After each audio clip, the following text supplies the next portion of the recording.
아니 이게 저 사실 그 중국 상대로 그 상표 소송에서 53점 53승을 기록했다 얘기를 드렸는데 요걸 좀 얘기 드리자면 2014년부터 중국 상표 브로커들이 우리 기업의 상표를 중국에 먼저 등록을 해놓고 국내 기업들이 중국에 진출할 때 거액의 합의금을 이제 달라고 이제 뭐 요구를 한다는 등 이제 이런 피해가 좀 굉장히 많았어요. 근데 2018년 특허청이 피해를 당한 우리나라의 53개 기업을 모아서 공동 소송을 지원을 했고요. 유성원 변리사님이 53개 기업을 대리해서 상표 무효 공동 소송에서 전승을 기록해서 중국에서 국내 기업들이 지식재산권을 보호받을 길을 열어준 분이 바로 우리 변호사 변리사님입니다. 와, 와. 네. 여기에 이제 뉴스에 굉장히 많이 나왔던 소식이죠. 와, 근데 저도 이제 뉴스를 통해서 봤는데 어떻게 그렇게 글씨 하나 틀리지 않고 똑같이. 네. 완전 뭐 그대로 베끼죠, 그냥. 그러니까요. 네. 설 같은 브랜드. 그거 좀 굉장히 뉴스에 많이 났어요. 네, 그 브랜드는 이제 심지어 뭐 그 직원들 이제 입은 유니폼, 그다음에 거기 쓰이는 뭐 냅킨, 진동벨 뭐 이런 것까지 완전히 똑같이 베껴서 그게 마치 자기네들 것인 것처럼 그 이제 프랜차이즈 사업도 하고 매장도 몇백 개를 낸 걸로 제가 알고 있거든요.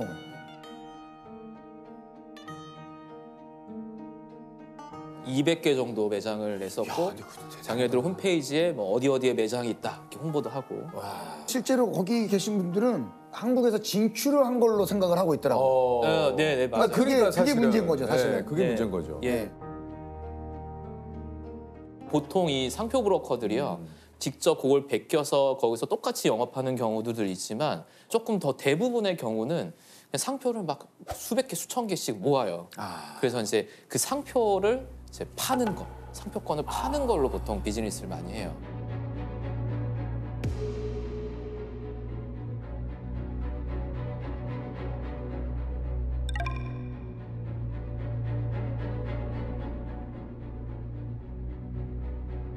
이제 상표 브로커들이 보통 한 건에 중국에서 상표 출원을 해서 등록받는데 한 20만 원에서 30만 원 정도 들거든요. 근데 이거를 이제 그런 어떤 한국, 이제 중국 진출이 이제 절실한 이제 막 중국에 나가야 되는 기업들한테 적게는 한 5억에서 제가 많게는 뭐 한 10억, 뭐 한 15억 이렇게 이제 파는 경우들을 많이 봤어요. 그러니까 30만 원 투자해서 한 10억 이상의 수익을 거둘 수 있는 정말 엄청난 투자 상품인 거죠, 그들한테. 그러니까 내가 만든 상표인데도 불구하고 중국에 진출하려면 그 상표권을 사야 되는. 네, 그렇죠. 이야. 네, 안녕하십니까. 둑 대표 김관훈이라고 합니다. 그때가 2015년도였는데 그때 저희는 재밌는 마음으로 매장도 오픈시키고 재밌게 이렇게 운영하고 있었는데 그런 상표권 자체를 아예 몰랐어요. 물론 신청을 했었어요. 신청을 하고 한국보다 좀 더 긴 시간, 아무래도 해외다 보니까 기간이 좀 걸리잖아요. 그 기간 동안 저희는 이제 오픈을 하고 운영을 하고 있었는데 좀 이렇게 좀 황당하게 저희가 신청을 하는 그 기간보다 더 빨리 저희를 이미 알고 신청을 해서 그 상표권을 취득했던 사람이 있었던 거죠.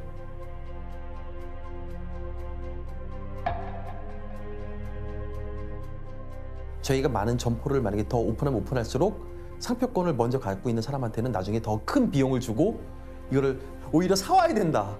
네, 그런 얘기를 들어가지고 그렇게 되면 이게 더 할 의미가 있나? 막대한 비용과 저희 노력과 엄청난 인력이 들어가서 해외에 처음으로 매장을 오픈했는데 더 이상 사업을 진출하지 못한다는 그런 압박감 때문에 솔직히 좀 무서웠죠. 무섭고 좀 되게 허탈했죠. 이게 중국 상표법이 그러니까 자국보호주의가 굉장히 강하기 때문에 사실 외국에서 알려진 이런 상표들을 보호하는 조항들이 굉장히 잘 안 돼 있습니다. 정비가 안 돼 있고 2000 그때 당시 그러니까 별에서 온 그대 드라마 막 성공하고 막 이럴 때 한국 브랜드들이 엄청 떴잖아요. 맞아요. 그래서 한국의 외식 뭐 그다음에 화장품 그다음에 패션들이 정말 대거 중국에 진출할 수 있는 기회가 생겼거든요. 특히 그 전지현 씨가 그때 뭐 비 오는 날엔 치맥이지 뭐 이런 대사 있었잖아요. 그러니까 정말 그 차가운 맥주를 절대 안 마시는 중국 사람들이 맞아. 그래요? 치킨의 맥주를 맥주를 마시더라고요. 그거 마시러 막 올 정도로 이 한국의 외식 브랜드들이 굉장히 떴어요.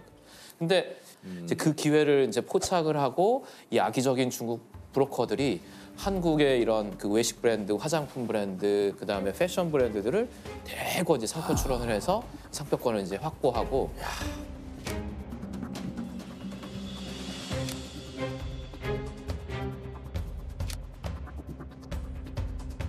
말하자면 이제 랜섬 비즈니스라고 하잖아요. 이렇게 볼모를 잡아갖고 너 이거 돈 안 내놓으면 너 중국에서 비즈니스 못해? 이렇게 이제 한 거죠.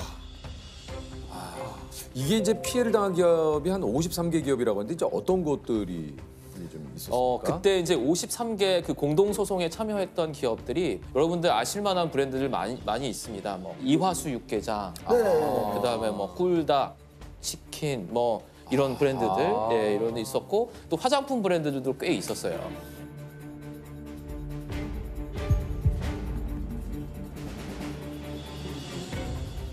우리 이제 대기업들만 해도 안에 변리사님들도 많이 있고 막 변호사님들도 많이 있어서 그런 대응들을 자체적으로 할 수 있는데 이제 규모가 작은 중소기업들은 법무팀을 꾸리기도 굉장히 어렵거든요. 그렇죠. 예. 맞아요. 예. 게다가 중국에서 중국인을 상대로 소송을 한다. 그거 뭐 이길 수 있냐에서부터 그러니까. 시작해서 예. 비용이 몇 천만 원이 들어가는데 이제 이게 감당이 안 되는 거죠. 그래서 이제 한국 특허청에서 그런 어떤 해외에서 이제 피해를 당한 기업들을 이제 소송 비용을 지원해주는 프로그램들을 이제 만들어서 운영하고 있어요. 그때 이 53개 기업을 그때 특허청이 이제 대규모로 한번 지원을 해준 거죠. 그런 거군요. 네. 53개 기업이면 이게 자료나 이런 것도 어마어마했을 것 같은데요. 네. 증거 자료들. 그렇죠. 그렇죠. 예, 증거 자료가 있어요. 어떤 이 악의적인 이 상표 브로커 나쁜 놈들의 악의성을 입증한 이제 증거 자료들.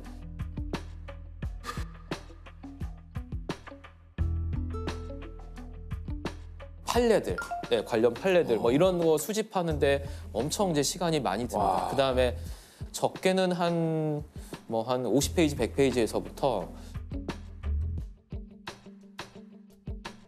많게는 진짜 몇백 페이지 정도 있는 이제 증거 자료들을 저희가 정리했었고 거의 한 수만 페이지 실제 이제 낸 자료들은 이렇게 됩니다. 53개 다 모으면. 기간이 얼마나 걸리신 거예요? 준비 기간 다 포함해서 결론 나올 때까지 한 1년 6개월 조금 넘게 걸렸습니다. 거의 2년 가까이 진짜, 걸렸죠. 와, 대단하시네요. 네.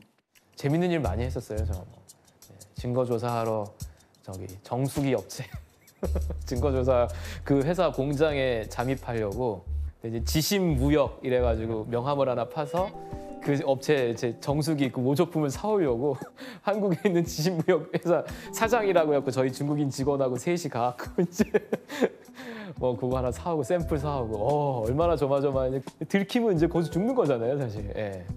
그러면 이제 짝퉁 시장 같은 데 가면 이제 그거는 이제 목숨 걸고 가는 거예요.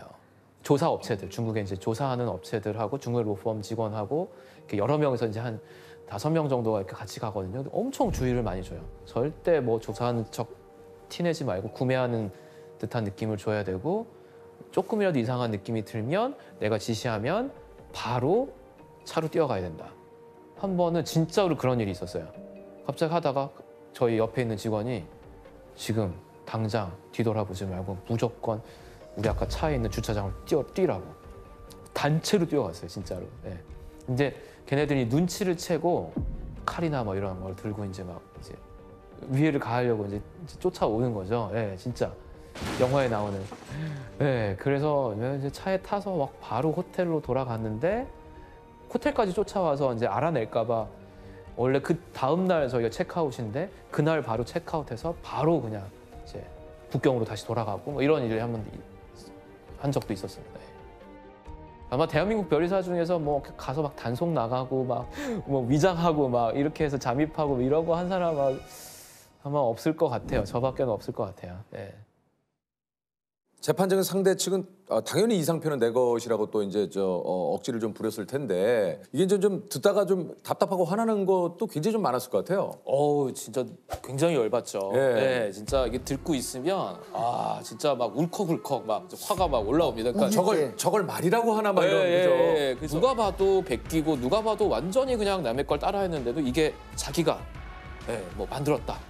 자기가 머릿속에서 창작을 했다. 어떻게 그렇게 뻔뻔할 수 있죠? 네, 이렇게 이제 하는 경우도 있고요. 그다음에 또 심지어 이제 어떤 경우는 자기가 창작은 안 했지만 나는 정말 이걸 좋은 뜻에서 하는 거다. 내가 진짜 정말 없는 돈에 내 돈 투자해가지고 이렇게 한국 기업들이 상표 보호를 안 해서 내가 미리 다 이렇게 해놓고 내가 적정한 가격에 좀 수고비 좀 받고 이렇게 해주는 건데 내가 좋은 일 하는데 내가 왜 이런 비난을 받아야 되냐 뭐 이렇게 말하는 경우도 있고요. 한국의 상표를 내가 보호해주고 있기 때문에 한국 정부는 나한테 굉장히 좋은 특혜를 줘야 한다는 이상한 논리를 푸셨어요. 이야. 뭐 이제 정말 말도 안 되는 얘기들을 많이 합니다. 그러면 이제 막 화가 나죠. 너무 나죠. 네.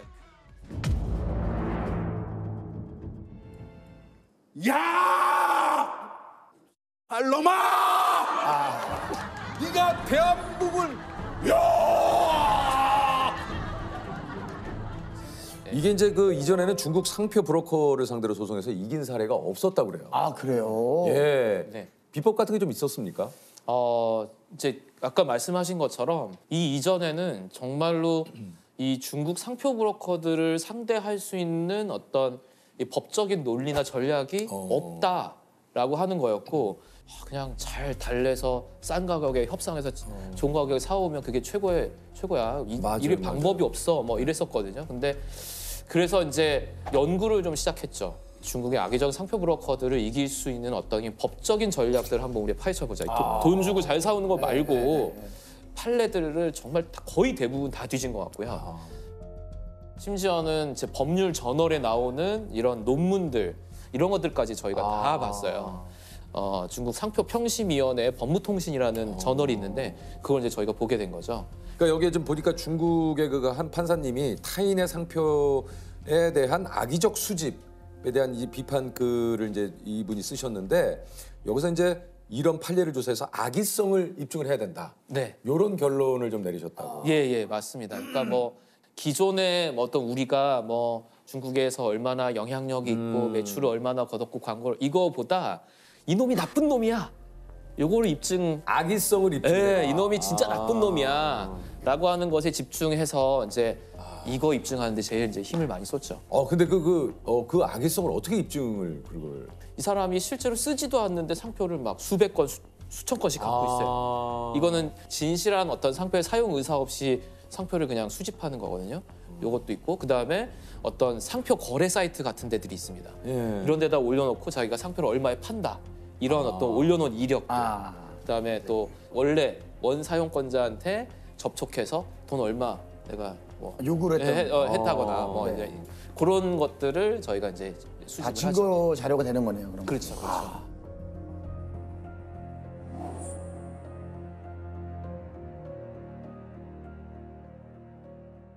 53개 소송에서 이게 전승을 거뒀을 때 정말 너무 기쁘셨을 것 같아요. 예. 사실 저는 속으로 50%만 이겨도 성공이겠다라는 생각을 했었죠. 그랬는데 한 10개 또 결과 나왔는데 다 이겼다고 하고 또 뭐 한 10개 또 결과 나왔는데 또 이야. 이겼다고 하고 했는데 마지막에 일어났네. 예, 다 이겼군요. 다 이겼죠. 야, 참 진짜 대단하네요. 사무실에서 저희 이제 직원들하고 저하고 막 소리 지르고 엄청 좋아했었습니다. 아니 사실 그 이제 전승 후에 변리사님이 참여한 중국 사건에 한 번도 진 적이 없으시다 그래요. 네네네. 이게 이제 대단하시네. 아까 이제 그 53건의 이 소송 이 결과가 판례가 하나의 됐죠. 랜드마크 판례가 된 맞아요, 거죠. 맞아요. 예, 그러면서 그 이후에 계속 여기에서 판단했던 그 판결 이유가 이제 기초가 돼서 그 이후에도 계속 이제 승소가 나오게 되는 거죠. 그 중요합니다. 이게 굉장히 네. 참다 못한 한국설빙이 중국 회사를 상대로 상표 무효 심판을 제기했습니다. 반년간 진행된 심리 끝에 중국 상표평심위원회는 한국설빙 손을 들어주는 판결을 내렸습니다.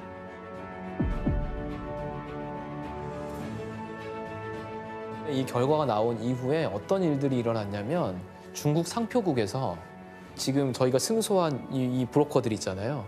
얘네들이 새로 출원하는 새로운 상표들을 일괄적으로 거절하기 시작하더라고요. 그 얘기는 뭐냐면 얘네들이 블랙리스트에 올라갔다라는 거거든요. 그게 결국은 뭐냐면 브로커들을 하나씩 우리가 잡아간다는 생각이 들었어요. 이 나쁜 놈들을 결국은 그 다음에 기업들 피해가 나올 때 어떻게 보면 쉽게 이 문제를 해결할 수 있는 이제 그 기초를 놓게 된 거죠. 하나의 디딤돌들을 놓게 되는 거죠. 네. 네. 아우 대단하시네요. 진짜. 그러니까요. 얼마나 또 변리사님께서 노력을 하셨기 때문에. 네. 네, 뭐 저하고 이제 저희 같이 이제 고생했던 저희 이제 회사의 멤버들 한번 시작하면 뭐 집에도 못 가고 야근하고 막 밤새고 이런 일들이 많이 있죠. 그다음에 뭐 아직 아니 그렇지 그 판례나 이런 것들을 뭐 계속 살펴본다라는 게 어우 진짜 문서에 파묻혀 산다는 게 그런 걸 같아요. 네. 그래서 이거 인쇄소인가라는 생각이 들 정도로. 네. 계속 복사하고 뭐. 네, 맞습니다. 예.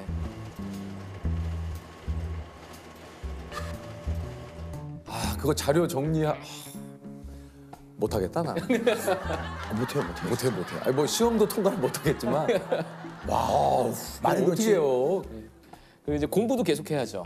그렇죠. 새로운 기술에 대해서 계속 공부를 해야 되니까 법률도 법률이지만 뭐 새로운 기술이 나왔어요. 그러면 계속 봐야 되는 거죠. 예, 뭐 무슨 새로운 반도체가 나왔다. 그럼 거기에 관련된 뭐 그 기술들, 소재 기술 이런 것도 계속 공부해야 되는 거죠. 와, 끊임없이 공부를 해야 되는. 네, 네. 무슨 과를 나오셨습니까? 저는 서울대학교 도시공학과를 이제 나왔습니다. 무슨 과인지 여쭤봤는데 저도 좀 거기에 놀랐어요. 아니 물론 이제 만 여쭤봤는데 네, 혹시나 서울대를 왜 얘기하십니까? 예. 저도 이게 붙어 나오는 건가요? 잘 몰라서. 본인도 모르게. 네, 세트로 항상. 세트. 예. 저도 뭐 세트로 나와요. 서울예대 방영과 중퇴입니다. 네, 저는 예원예술대학교 코미디언 대학입니다. 정신이 없네요. 좋습니다. 공통 질문 한번 드려볼까요? 네. 내가 소송에서 이기는 신의 한 수는 이것이다. 이것이다. 쓰는 게 있을까요? 신의 한 수. 집요한 증거조사. 집요한 증거조사. 그게 없으면 사실 소송에서 이기기 힘들죠. 네. 되게 낮은 뭐 이렇게 좀 가능성이 이 기업들이 있었다고 했는데 그때 저희가 그 건을 이길 수 있었던 거는 저희가 그 타오버하고 그 해당 그 제품의 동호회 같은 게 있었는데 중국 내 거기에 있는 댓글들까지도 저희가 다 찾았거든요. 근데 댓글에서 정말 결정적인 증거를 하나 찾았어요. 근데 그게 이 사건을 그때 사건을 뒤집을 수 있었던 굉장히 결정타였는데 구체관절 인형 업체들인데요. 관절들이 다 움직이고 막 손가락 이런 것들 다 움직이는 그런 인형이거든요. 근데 우리나라 이 구체관절 인형 업체들이 전 세계 탑이더라고요. 중국의 모방업자가 5분의 1 가격도 안 되는 가격 이하로 이제 유통을 하고 있었던 거예요. 그래서 뭐 100만 원짜리를 20만 원에 파니까 이게 경쟁이 안 되는 거죠. 근데 문제는 뭐냐면 한국에라도 해놔야 되는데 한국에조차도 아무것도 안 해놓고 이렇게 된 거죠. 제 생각에 이거는 진짜 가능성이 너무 떨어진다고 생각을 했었죠. 예. 구체관절 인형 동호회, 중국에 있는 동호회랑 타업 댓글들을 전부 다 뒤졌어요. 그 구매 후기 댓글을 다 뒤졌어요. 근데 거기에 그 구매자들이 이 제품은 한국 제품의 짝퉁이고 품질이 불량하다 이런 댓글들이 너무 많이 나오는 거예요. 나라 망신이다. 그걸 이제 찾아내서 제출했는데 그게 이제 통했던 거죠. 그걸 어떻게 이길 수 있었냐 물어보면 그것 때문에 이길 수 있었다 이렇게 생각하게 되거든요. 그래서 집요한 증거조사. 네. 가끔 이제 본인이 뿌듯할 때도 있으시죠? 예, 엄청 뿌듯하죠. 사실 그때 53건의 그 공동소송도 정부 지원을 했었기 때문에 제가 뭐 성공 보수를 받거나 그런 게 전혀 없었어요. 정부 지원이셨구나. 네. 근데 정말 그 어떤 것보다도 뿌듯하더라고요. 내가 이거를 만들어서 앞으로 한국 기업들이 중국에 진출할 수 있는 정말 큰 길을 하나 열었다. 이게 굉장히 큰 자부심이고 제가 이제 뭐 저희 자녀들 둘이 있는데 아이들한테도 얘들아 아빠가 이런 일을 했어라고 나중에 이렇게 좀 자랑할 수 있는 그런 일이었지 않았나라는 생각을 합니다. 상표 브로커의 시대는 이제 끝나지 않았나. 다른 거 좀 찾아보시는 게 좋지 않을까라는 생각을 합니다. 기존에 하시던 방식으로는 아마 이제 돈 못 버실 겁니다. 이제 다 끝났습니다. 다 끝났으니까 새로운 일 찾아보시고 조금 더 정당하고 공정한 일 찾아서 잘 찾으셨으면 좋겠습니다. 끝났습니다. 네, 이제 끝났어요. 안 됩니다, 이제는.